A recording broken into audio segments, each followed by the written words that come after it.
zoo. It's inevitable. Absolutely inevitable. The devil may... Sir, you two don't have anything to say, sir. Sir, you... Together?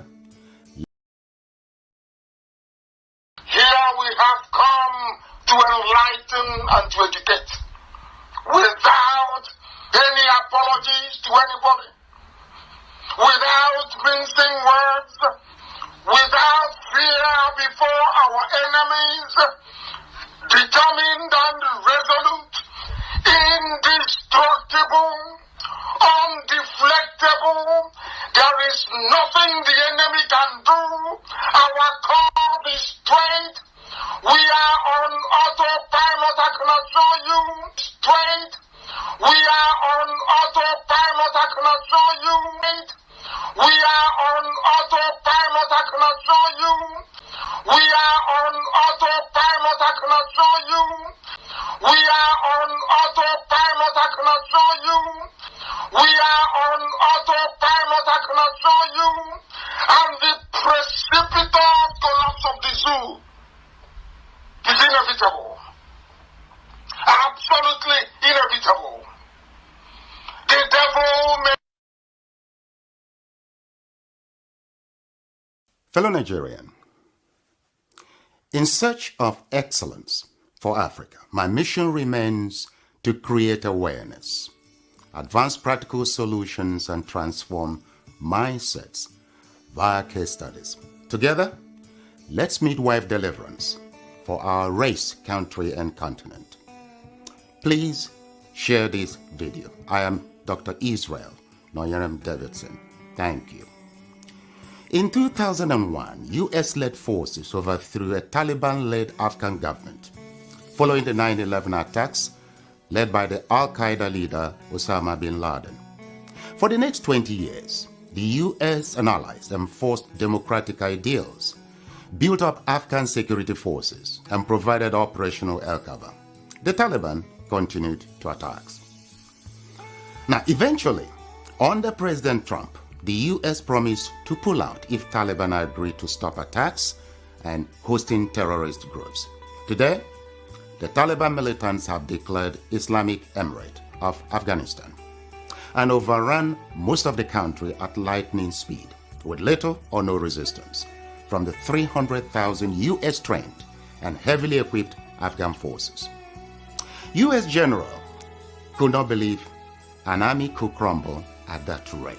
I did not, and nor did anyone else, see a collapse of an army that size in 11 days. There'll be many postmortems on this topic, but right now is not that time. It is believed the Afghan soldiers, though diehards, had unquenchable allegiance to jihadist ideologies practiced by Taliban. There were Afghan soldiers by day, Taliban at heart, and Taliban at night. A situation some suggest currently exists in Nigeria too. So Afghanistan was simply handed over to the mullahs to govern, based on their shared jihadist ideological leaning. The south and middle belt of Nigeria should wake up with urgency. The Afghan situation is cooking fast in Nigeria today. Afghanistan is number 1 on global terrorist list. Nigeria is number 3. Speak to journalists. Second to Iran. Sir? No. Why not? Are you scared? No, what I'm saying is, are you scared of talking to Nigerians while you are here? Don't you have anything to say to Nigerians? Can't you? You don't have anything to say to Nigerians while you are here as religious, as Christians? Nothing. Sir, you two don't have anything to say, sir.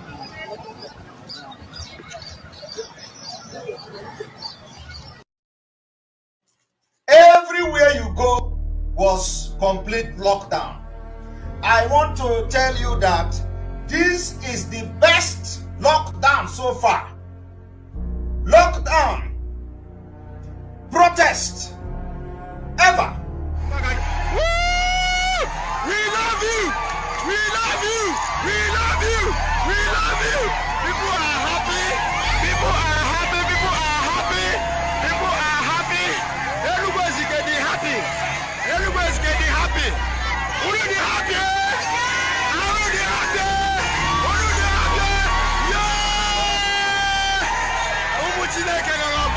Yes, my name is Chidi Nwachineke. Good morning, good afternoon, good evening to all Biafran all over the world. Today's date is 22nd of July 2022. This is report from Oru East and Oru West, especially Oru West. From Federal Highway. This is the Federal Highway leading to Olo. Total shutdown.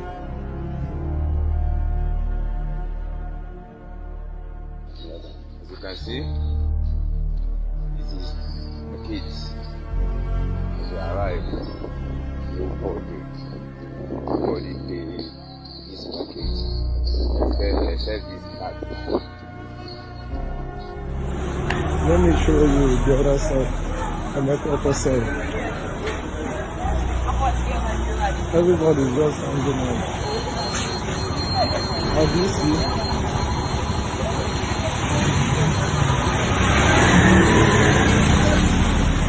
everybody's just hanging out. In 2 days, we asked Biafrans to sit at home in honor and the protest of the people, 14 people that lost their life. These idiotic people, these foolish people that sold criminals, that sold Mazi Nnamdi Kanu for peanut in Kenya. They came. They say, hey, you don't sit at home. Because they thought that selling Mazi Nnamdi Kanu have ended the struggle. I am telling you that these people, they are still sleeping. They don't know that Biafrans have left them. So I'm going to read this verse of the Bible. Obadiah chapter 1 verse 3. The pride of your heart has deceived you. The pride of the past has deceived you. You who dwell in the cleft of the rock, whose habitation is high. You who say in your heart, who will bring me down to the ground? They say, we are going to give you treatment. Simon Ekpa, you are going to do this, we will do you this or that. You who say, who will bring me down to the ground? Though you ascended as high as the eagle. You ascended as high as the eagle. With the name of Mazi Nnamdi Kanu, you sold him in Kenya. You ascended as high as eagle. Today, you think you are still flying on the air. Your wings has been cut off. You can no longer fly. I told you people, you can no longer fly. What we are doing is we are not here for joke. We have come to get Biafra. You can continue to put your own Biafra in your pocket. Do not interfere in what we are doing going forward. Do not interfere. I am reading from the book of Obadiah, chapter 1 from verse 3. Verse 4 says, though you ascended as high as the eagle, and though you set your nest among the stars. Are you listening? From there, I will bring you down. So truly, what we are fighting against, or what is going on, is clash of culture and civilizations. That's right. Not really the Fulani versus the Igbo or the Fulani versus the Yoruba. No. It's clash of civilizations. Yes, clash of civilizations and clash of cultures. Yes, you're right. That means we have not really integrated as a people. Never. We have never been. So the word the Nigerian people is a fallacy. Is that what you're saying? Yes. Because, again, in those days, you would say there have always been Igbo markets, Hausa markets in Enugu. There have always been Sabos in Shagamu. But those Sabos were occupied by Hausas. Hausas are peaceful people. We traded in Kola North. We did even the few Fulanis that came with them at that time, when you had Sabo in Shagamu or in Ibadan here, they will still look for one Fulani man and make him their Seriki. How did the Hausa accept They were subdued. They were subdued. Despite their large numbers. Yes, they were subdued. Of course, they killed, they ruined, they extirpated their 7 kingdoms. They killed their 7 rulers and took over under the guise of religion. Another thing they used the word corruption. Oh, your people are corrupt. We are saints. Your people are corrupt. They've always used the word corruption to deceive people. But the jihad is over. How come the Hausa man is yet to claim that Hausaness again? It's just now that the efforts we are making in the south have begun to yield fruits. You will be surprised to hear that now in Hausa land, we now have Hausa Christians. Never had that before. Never. You now have Middle Belt Forum that are saying we are not northerners, we are Middle Belters. We are not northerners. Don't call us northerners. Now, when you see a Jukum man or you see a Lantan man and you say you are Hausa or you are Fulani, he will be angry. He may even draw his dagger. Don't call me Fulani. I'm not Fulani. I'm not Hausa. What we did not know until recently is that when you call a Fulani man Hausa, he will be angry. He will say Panzani. Because he knows that I'm superior to Hausa. Can you say I'm Hausa? But before now, before Buhari came to establish his suzerainty over Nigeria, we lumped all of them together for northerners. And like I wrote some 4 years ago, there's no north. There's no north that we used to know. The north is dead. There's nothing called north anymore. So there's a Fulani now standing on his own. He's standing on his own. There's no more north. If they try any war today, oh God of mercy. The kind of cohesion you had in the army, the military in 1966 will never happen again in this country, if there is a country at all. You will not find a Hausa soldier now, an Igbo soldier going to Enugu to kill a fellow Igbo. You will not even find an Igbo soldier coming to Ibadan to kill a Yoruba man, or a Yoruba soldier going to Enugu to kill an Igbo man. It will not happen again.